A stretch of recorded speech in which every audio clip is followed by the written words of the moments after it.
অনেক রকমের চিন্তা, অনেক রকমের বিবাদ আমাদের মধ্যে এসে যায়। আমরা ভুলে যাই কোথা থেকে আসলাম। আমরা যখন পথ হারিয়ে ফেলি বিভেদের মধ্যে, এক একজন এক একদিকে যাওয়ার জন্য তাকিতে দাঁড়াতে অত্যাচার করে, আমার দিকে আসতে হবে না, খবরদার। দ্বিতীয়তে যদি আমরা এতটা হয়ে যাই, যারা প্রকৃত পরিস্থিতির সামনে ছিল এবং এখনো আছে, তাদের সেই পরিস্থিতির শেষ হয় নাই, তাদের অবস্থা কিছু কি আছে।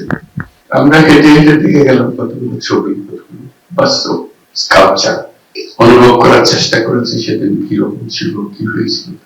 যারা এখানে দেখতে আসবে এগুলো, তাদের জন্য একটি অনুভূতি আসবে যে বাংলাদেশের সর্বনিম্ন বিন্দু কি এবং সর্বোচ্চ বিন্দু কোথায়, দুটোই এখানে। সর্বোচ্চটা সর্বনিম্নটা হবে। আমরা বিন্দু থেকে কত দূরে থাকতে পারি সেটা আমাদের মনের মধ্যে আমাদের আশা জাগে যে আমরা এই নিম্নের থেকে দূরে দূরে অনেক দূরে উপরে যখন এত উপরে উঠতে পেরেছি, আমরা আসমানে ছুঁতে পারি। এই বর্ষার জন্য আসি, এটুকু শুধু দেখা যায়। পৃথিবীতে বহু আছে, বহু মিউজিয়াম আছে, তাদের সংস্কৃতির উপরে আছে, তাদের রাজা রাজার কাহিনীর উপরে আছে, তাদের ইতিহাসের উপরে। আমাদের মতো জাদু করার কোথাও নেই, জীবন্ত একটা জিনিস সম্ভব করে। যারা এই জাদুঘরের উপযোগ্য এখানে যাদেরকে আমরা দেখতে আসি, তারা এখানে বসে আছে, তাদের এখনো টাটকা। আমরা যে তাদেরকে জাদুঘরের মতো আনতে পেরেছি, এটি আমাদের সৌভাগ্য, বিরাট সৌভাগ্য, জাতির একটা বড় সৌভাগ্য। টাটকা টাটকা ইতিহাসটা এত টাটকা ইতিহাস নিয়ে জাদুঘর বোধহয় দুনিয়ার কোথাও হয়নি, আশা করি আর হবে না। রক্ত নাশকতে জাদুঘর করে তার প্রতিটি জিনিস যেগুলো দেখছি এগুলো এখন জীবন্ত কাহিনীগুলো, জীবন্ত কাহিনী, টাটকা কাহিনী। আমি একটু আগে যেটা বলছিলাম আবার বলি যে প্রত্যেক বাংলাদেশি যেন একবার এই জাদুঘরে একটা দিন, পুরো দিন একা একে, বন্ধু বান্ধব নিয়ে না, সেটা অন্য জিনিস। একা একে একটা দিন শুধু নিজেকে জিজ্ঞেস করার জন্য আমি কে, আমি কোথায়, আমি কোথায় যাবো, কোথা থেকে আসছি, এটার জবাব এখানে আছে। নিজের জবাব নিজে খুঁজে বার করবে, কিন্তু লিখে দেবে না যে এটাই তোমার জবাব। এবং জাদুঘর যারা পরিচালনা করছেন তাদের উপর অনুরোধ থাকবে যেন যথেষ্ট কাগজ কলম থাকে, একা একে বসে নিজের ভাবনাগুলো লিখবে। এক পৃষ্ঠা হোক, আধা পৃষ্ঠা কলম হোক, তার মনে কি ভাবনা আসলো, তাকে জোর করার জন্য না, তার অনেক কথা বলার থাকবে, সে শুধু দেখেন না এবং জমা দিয়ে যাবে অথবা নিয়ে যাবো, তার ইচ্ছা। আমরা এনকারেজ করবো, এটা ফটোকপি করে আমরা রেখে দিতে পারি এবং সেগুলো বাছাই করে আস্তে আস্তে অন্যরা যাতে পড়তে পারে, দেখতে পারে, ছবিতে দেখবে কিংবা পাঠযোগ্য একের অনুভূতি যাতে অন্যদের কাছে ছড়াতে পারে, মানুষ বুঝতে পারে কোথায় কারা কি কথা আছে, আমাদের করণীয় কি, আমাদের পরিষ্কার হবে। করণীয় সম্বন্ধে আচ্ছা হয়ে যাওয়াতে আমরা একে সন্দেহের চোখে দেখে কিছু যদি পরিষ্কার হতো তো সন্দেহটা থাকতো না। এটা তো পরিষ্কার জিনিস, এতে কারো সন্দেহ করার কিছু নেই। ওই লেখার বিষয়টা জীবনে একবার অন্তত একা আগে সারাটা দিন এখানে কাটিয়ে যাবে নিজের মতো করে।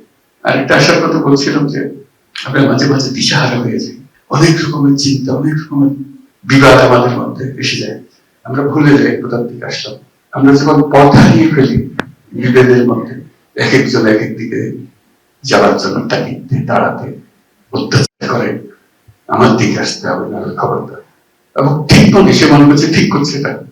সে সময় যখন আমরা বিভিন্ন মতে বিভক্ত হয়ে যাই, আমি প্রস্তাব করছিলাম যে যারা এই বিভক্তি লিড করছে তাদেরকে একসঙ্গে একটা দিন সকাল থেকে রাত পর্যন্ত একা একই কাটা দেখে ঘুরে ঘুরে বেড়ায়, বসে চিন্তা করুন, রাত্রে একসঙ্গে খাবে, হয়তো তাদের চোখ পরিষ্কার ভাবে ধরা পড়বে আমাদের করণীয় কি।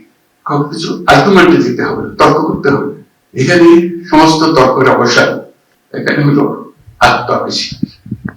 সকল শিক্ষার্থীর ডেস্টিনেশন হোক, বছরে যখন তারা ফিল্ড ভিজিট করে, এই করে একটা ফিল্ড ভিজিট যেন এখানে করে, সেই ব্যবস্থা যেন রাখা হয়। এটা কোনো পাঠদান করার জন্য না, জাস্ট ঘুরে বেড়ানোর জন্য, দেখার জন্য, তাদের প্রশ্নের জবাব দেওয়ার জন্য। কেন এটা করছিল, কি হয়েছিল, তার এরা কারা, একটা কয়েক মিনিটের একটা ছবি দেখেই আমাদের এত কান্নাকাটি। সব কাহিনী একত্র করলে আমাদের অবস্থান কি হবে বলে, আমরা তো সেখান থেকে আসতেছি। যারা এটা তৈরি করেছে এত চমৎকার ভাবে এখনো সম্পূর্ণ হয়নি, তাদের প্রতি আমরা কৃতজ্ঞ, জাতি কৃতজ্ঞ। অনন্য একটা জাদুঘর তৈরি হলো। এই জাদুঘর এই দিশাহারা জাতির পথ খুঁজে দেবে, এখানে পথের ঠিকানা পাওয়া যাবে। এটি হলো এই জাদুঘরের বৈশিষ্ট্য। এটাকে জাদুঘর বলবো কিনা, এটা তো কোনো নতুন নাম হবে কিনা, এটার জন্য সেটা অন্যরা বিবেচনা করবে, কিন্তু এটা অনন্য একটা জাদুঘর, যেখানে জাতি পুনঃ নিজেকে আবিষ্কার করবে।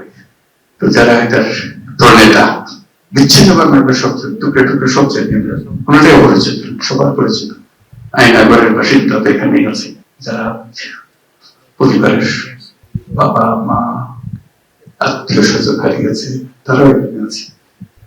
কিন্তু এটা সবার মাঝখানে, সবার মনের মধ্যে ধরে দেওয়া, এটা এত সুন্দরভাবে তুলে ধরেছে, তার জন্য চিরদিন জাতি কৃতজ্ঞ থাকবে। তাদের প্রতি আমরা কৃতজ্ঞতা জানাই।